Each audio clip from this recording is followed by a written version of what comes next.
안녕하세요. 와이미 대표 이시용 강사입니다. 안녕하십니까. 미디어 파수꾼 김건호입니다. 오늘은 미디어 교육 관련 또 다른 주제를 준비해 보았습니다. 아마도 초등학교 고학년 그리고 중학생 자녀를 둔 학부모, 양육자님이라면 이런 고민 해보신 적 있을 겁니다. 인스타가 도대체 뭐길래 카톡도 안 쓰는 애가 DM을 쓰겠다고 하고 쇼츠 보는 애가 릴스 보겠다고 하고 왜 그렇게 많이 쓰는 거지? 엄마, 나 빼고 애들 다 인스타 쓴단 말이야. 나만 DM에 못 낀단 말이야. 나도 하고 싶어. 문화적인 찐따, 찌질한 애 되고 싶지 않단 말이야. 근데 부모 마음에 페이스북, 인스타그램 뭔가 좀 위험성이 있는 어플 아닌가? 라는 생각을 하실 수 있는데 여러 빅테크 기업들이 어떤 위험성을 가지고 있을 수 있고 아이들을 위해서 어떤 가이드가 필요한지 고민해 보셨다면 이 영상이 해답까지는 아니더라도 가이드라인이 되길 바라는 마음입니다. 오늘의 주제는 진짜 고객이 우리가 아니라 땡땡땡이라고 입니다.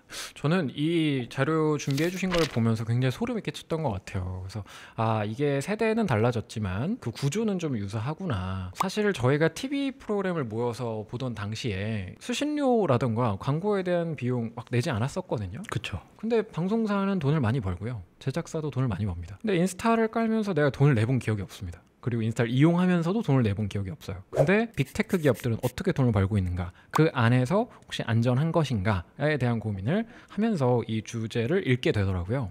강사님은 좀 어떠셨을까요? 제가 조사하면서 좀 인상 깊었던 문구가 하나 있는데 비용을 내지 않았다면 진짜 상품은 당신이다. 비용을 지불하지 않았다면 내가 곧 상품이다. 그렇죠. SNS나 소셜미디어를 쓰면서 비용을 낸 게 없는데 근데 난 당연하게 이거를 이용하는 이용자, 고객으로서 인식을 하고 있고 그러니까 사용자인, 이용자인 우리 그리고 이 영상을 보고 있는 당신, 아이나 부모님, 양육자님께서 진짜 고객이라고 생각할 수 있죠. 내가 이 앱 깔았는데 근데 이용자는 맞는데 그게 이 회사 입장에서 돈을 지불하는 고객은 아닐 수 있는 거네요. 그렇죠.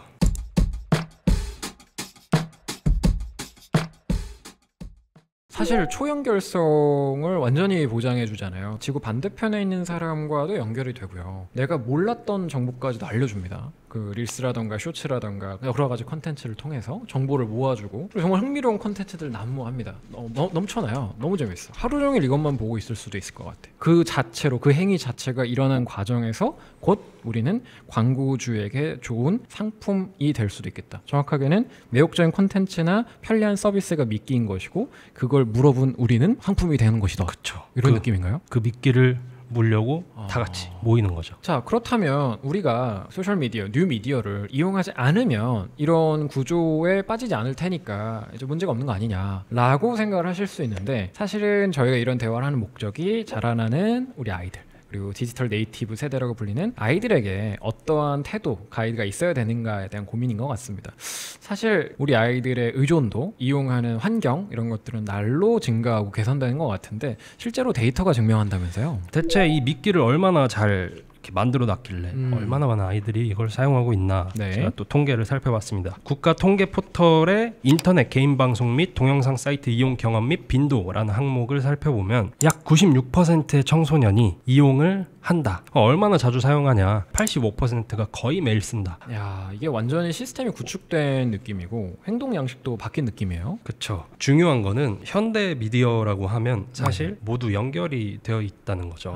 연결되어 있다. 네. 우리 옛날에 TV 볼 때는 보신 적 있어요? 비디오 볼 때 어떤 앞에 호환 마마보다 두려운 안전한 그런 거. 이거는 보면 안 되는 거, 이거는 봐도 되는 거 이런 게 어느 정도 구분이 좀 있었는데 지금도 구분은 돼 있어요. 제가 볼 때 구분은 돼 있는데 그 접근 경로가 다 연결이 돼 있는 거죠. 그러니까 사실 그걸 구분지어서 생각하는 건 의미가 없다. 유해한 정보 혹은 불법 사이트, 파괴적인 포르노, 왜곡된 정보 콘텐츠로 이어질 수 있다. 이게 문제점이 있다고요? 그렇죠. 2018년에서 2022년 조사를 한 데이터에 따르면 청소년의 성인 영상물 이용 경험이 증가를 하는 걸 볼 수 있습니다. 그쵸. 이게 좀 자세하게 그래프로 살펴보면 사실 중학교, 고등학교는 감소를 했어요. 오히려. 약간 감소했나요? 네, 약간 감소했어요. 중간에 낮은 데이터는 아마 제가 볼 때 코로나나 뭐 이런 여러 가지 요인들이 있었을 것 같은데 유일하게 초등학교가 계속 꾸준히 증가하는 그래프를 확인할 수 있었습니다. 우상향하는 그래프네요. 네. 근데 왜 이렇게 꾸준히 증가를 하냐? 어디서 대체 왜? 라고 생각하실 수 있겠죠. 그렇죠. 와닿으실 수 있는 예시를 하나 제가 준비를 했습니다. 역시 파수꾼답게 네. 그걸 캐치하셨군요. 아이돌 블랙핑크의 로제, 아파트라는 곡으로 전 세계적으로 사랑을 받고 있죠. 그렇죠. 거의 10억 뷰. 그렇죠. 아마 이 영상이 나갈 때 10억 뷰가 넘었을 겁니다. 네, 굉장히 팬이라서 올라오고 3시간인가 만에 제가 이제 확인을 했죠. 되게 뮤직비디오 잘 만들었다. 그리고 다른 사람들 반응도 궁금하니까 좋아요.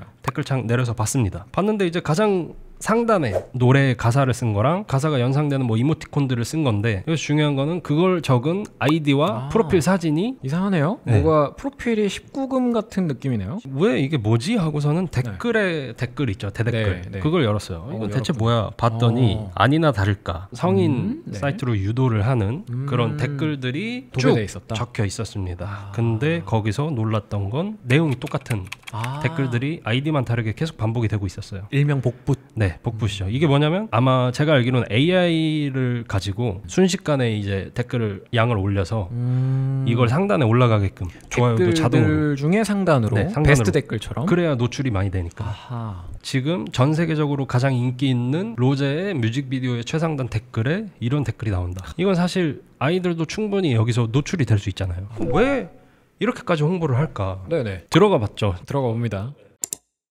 웹하드 사이트로 연결이 됐습니다. 프로그램을 다운받기도 하고 올리기도 했었던 곳. 뭘 하나 하려고 할 때마다 회원가입을 자꾸 하라고 창이 창 띄워가지고 대체 어디서 이 이득이 있길래 싶어서 제가 찾아봤죠. 뭘 찾아봤냐? 이용 약관과 개인정보 처리 방침을 제가 하나씩 한번 읽어봤습니다. 네, 연도별로 다 보셨다면서요. 그러니까 아니나 다를까 회원가입할 때 기입하는 개인정보를 다른 제휴업체한테 제공하거나 공유할 수 있다. 저희가 회원가입할 때 이용 수집 동의에 뭐 제3자에게 공유 뭐 이런 내용들이 들어가 있는 그쵸. 거랑 비슷하군요. 네, 조금 위험할 수 있는 거는 어느 업체한테 얘네가 제공하느냐 네네. 내 정보를 그거는 사실 나와 있지 않거든요. 네. 공개를 명확하게 하진 않습니다. 그렇죠. 여기까지는 뭐 그럴 수 있다라고 생각을 했는데 조금 눈에 띄었던 게 어떤 맞춤 정보들 있죠. 사용자의 이용 행태, 어떤 키워드를 통해서 얘가 들어왔고 어떤 키워드를 많이 검색하고 다 데이터로 남거든요. 민감 정보라고 볼 수 있을까요? 네. 근데 이거를 누구한테 제공하는지 나와 있더라고요. 빅테크 기업들 그리고 광고하는 광고 기업.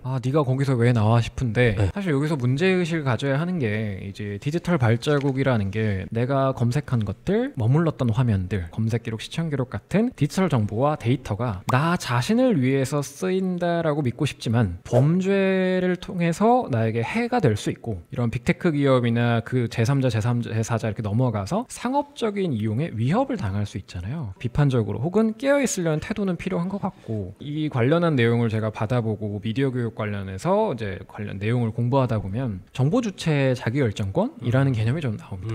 사실 성교육에 있어서도 성적 자기의사결정권 굉장히 중요한데 중요하죠. 스스로 자기가 주체적으로 방어하고 지키려고 노력하지 않으면 상업적이든 범죄든 이용될 우려가 있는 건 확실한 것 같습니다. 웹하드 사이트 아이들이 거기까지 흘러 들어간다고 해서 성인물 보는 거는 거의 불가능해요. 네. 근데 노출은 되죠. 네. 정보는 얻을 수 있잖아요. 이거 무슨 영상이지? 그럼 찾을 수 있죠. 검색하면 그냥 나옵니다. 그냥 나오는 수준이고. 자, 학교 컴퓨터인데 그냥 한번 검색을 해볼게. 차단될 것 같잖아. 자, 무료 웹툰 검색을 해. 바로 위에 뜨죠. 뉴트기 웹툰 그냥 떠요 이렇게. 국가에서 차단을 하긴 해요. 근데 사실 우회하는 방법이 너무 쉽죠. 아이들이 VPN 같은 걸 써서 우회를 해요. 네. 그 정보를 어디서 얻냐? 강사님도 느끼시겠지만 또래들한테 이렇게 알잖아요. 맞아요. 애들 중에 한 명씩 꼭 있잖아요. 맞아요. 이런 거 알아? 라고 하는 정보원이 친구들. 있습니다. 네, 무조건 있죠. 그냥 야 VPN 쓰면은 되게 쉬워. 음. 뭐 써야 되는데 이러면 그냥 검색해서 나오는 거 네. 써. 야 이거 유료 같은데 하면 야 공짜인 것도 많아 그거 써. 네. 라고 하겠죠. 여기서 문제는 그런 무료 VPN을 쓸 경우에는 또 개인정보 탈취에 문제가 생길 수 있습니다. 자, 일단 VPN이 뭔지 처음 들어보시는 양육자 학부모님들 많을 수 있거든요. 간단하게 요약을 해주실 수 있을까요? 우리나라는 통신사가 있죠. 네. 다들 아실 거예요. 세계 통신사. 우리가 쓰는 인터넷은 다 여기를 통해서 LG, 연결이 KT, 됩니다. SKT.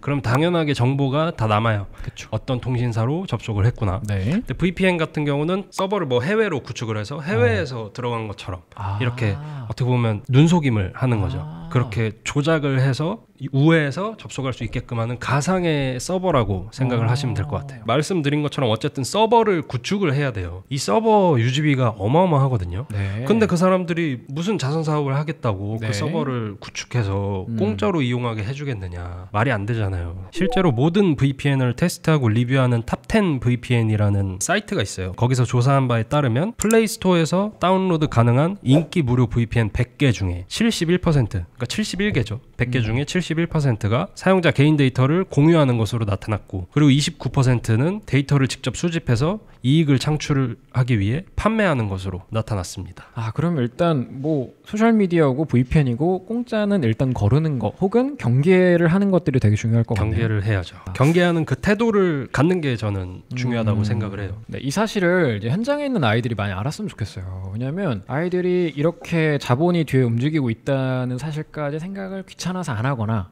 혹은 몰라서 모르죠. 그냥 무조건적으로 사용하는 경우를 정말 많이 봤어요. 로블록스 같은 마인크래프트 같은 게임을 하는 어린 친구들 있잖아요. 그 입에서도 VPN이 나오는 거예요. 그래서 야, 너 VPN 어떻게 알아? 초등학교 3, 4학년인데 그래서 VPN 써봤어? 그랬더니 네. 그래서 첫 번째 사례는 로블록스 안에 입양하세요라는 게임이 있대요. 유명한 게임이에요. 네. 근데 이걸 하고 싶은데 이제 국내에서는 뭐 제한이 된대요. 그냥 할 수는 있는데 그걸 최신의 뭔가를 할 땐 제한이 된대요. 그래서 내 IP를 미국의 모 서버로 바꾸면 편하다고 하는 거예요. 그쵸. 그래서 아, 그렇게 하다가 알게 됐다. 이거 어떻게 알게 됐냐? 친구가 이렇게 하면 된다고 알려줬어요. 근데 이제 VPN을 깔려고 앱스토어나 구글 플레이스토어 들어가서 이제 밑에 내용들을 보니까 거기에 뭔가 불법적인 것도 가능하구나. 불법적인 거 쓰려고 이 어플 까시는 분 이런 대화가 있어서 선생님한테 만나면 물어보고 싶었다. 놀리듯이 적은 그 댓글을 보고 그렇죠. 호기심이 생겨서 그렇게 또 연결이 될 수 있겠네요. 맞아요. 그러니까 아이들이 뭔가 제품을 샀는데 여기에 뭐 섭취하지 마시오. 김 먹다가 거기에 이제 방부제 같은 거 섭취하지 마시오. 그래서 아빠 이거 왜 섭취하면 안 돼? 물어볼 수 있잖아요. 그렇죠. 그거 먹으면 안 돼. 방부제야. 뭐 습기 제거제야. 이렇게 설명할 수 있는 것처럼 아이들은 별 의도 없이 그냥 그 어플 깔았다가 정보를 알게 될 수 있는 것이고, 두 번째로는 이건 정말 어쩔 수 없는 부분이기도 한데 최근에 상하이로 이제 몇 년 살았다. 아빠가 이제 주재원이셔가지고 그런 친구 있었어요. 근데 이제 중국에서는 유튜브나 넷플릭스 접근이 안 되니까 안 되죠. VPN을 깔아서 콘텐츠를 보려고 카톡을 깔려고 뭘 깔려고 뭐 이렇게 했다는 거예요. 그래서 한국에 들어와서도 그 VPN이 편하니까 계속 이용하고 있다. 그래서 사실은 누가 누구를 탓할 수 없으나 미디어 교육을 하는 입장에서, 파수꾼 입장에서 VPN을 포함해 이 불법 사이트로 흘러 들어갈 수 있는 것들은 경계하는 것들이 중요한 것 같습니다. 그렇죠. 자, 그렇다면 저희가 최소한 솔루션을 좀 드려야 되지 않겠습니까? VPN을 활용한 불법적인 행태들, 위법적인 행태들은 최소한 하면 안 되는 기준이라고 설명을 해주고, 불법 웹사이트, 불법 웹하드 사이트 또한 접근하면 안 된다라고 설명해주면서 유튜브나 인스타그램 같은 이제 보편적으로 쓰이는 공간에서는 주의해야 될 사항을 설명해주는 게 좋을 것 같아요. 네. 사용하는 가이드랄까? 어떤 게 있을까요?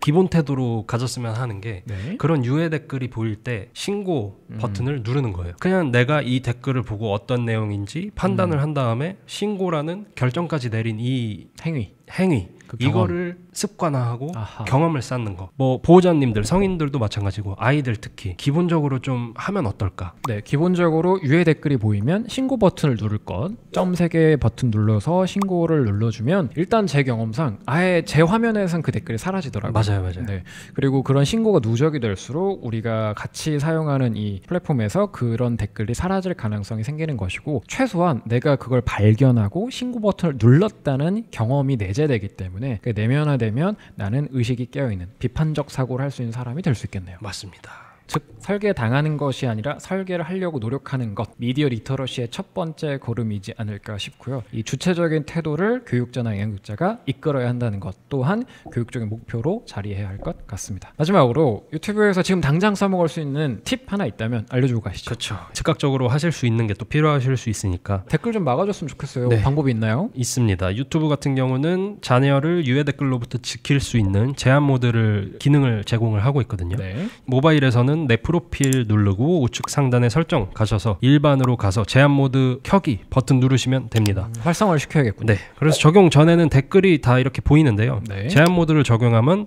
댓글이 다 안 보여요. 숨겨져요. 네. 볼 수가 없습니다. 근데 사실 모바일 제한 모드는 설정하는 게 쉬운 만큼 푸는 것도 좀 쉽거든요. 그러니까 사실 약속을 좀 해야 돼요. 우리 자녀들이랑 너 유튜브 몇 분 쓰는 거 오케이 내가 인정할게. 근데 제한 모드 대신 키고 했으면 좋겠다. 네. 이런 약속을 좀 하셨으면 좋겠고, PC는 확실하게 제한 모드를 하실 수가 있어요. 못 풀게 잠글 수도 있거든요. 우측 상단에 프로필 가셔서 제한 모드 키신 다음에 제한 모드 그 옵션을 여시면 제한 모드를 잠글 수 있는 기능이 있습니다.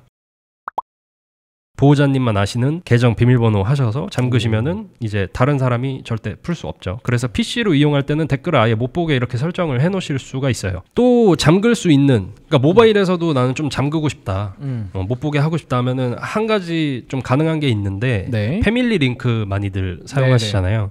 이 패밀리 링크를 통해서 제한 모드를 활성화하실 수가 있습니다. 이거는 이제 부모 기기에서 패밀리 링크 앱을 열어서 이제 제한 모드를 활성화하면은 자녀 측에서는 해제할 수 없다고 해요. 패밀리링크 앱을 통해서 제한 모드를 자녀가 임의로 풀 수 없게 하는 것, 그리고 두 번째 방법은 스마트폰을 이용하게 되면 제한 모드를 임의대로 본인이 아이가 켰다 껐다 할 수 있기 때문에 스마트폰으로 유튜브 보지 말고 TV나 PC로만 볼 것, 단 거실에서 부모 계정 로그인한 상태로 제한 모드로 내가 안전하게 만들어 놓은 계정으로만 볼 수 있게 합의를 할 것.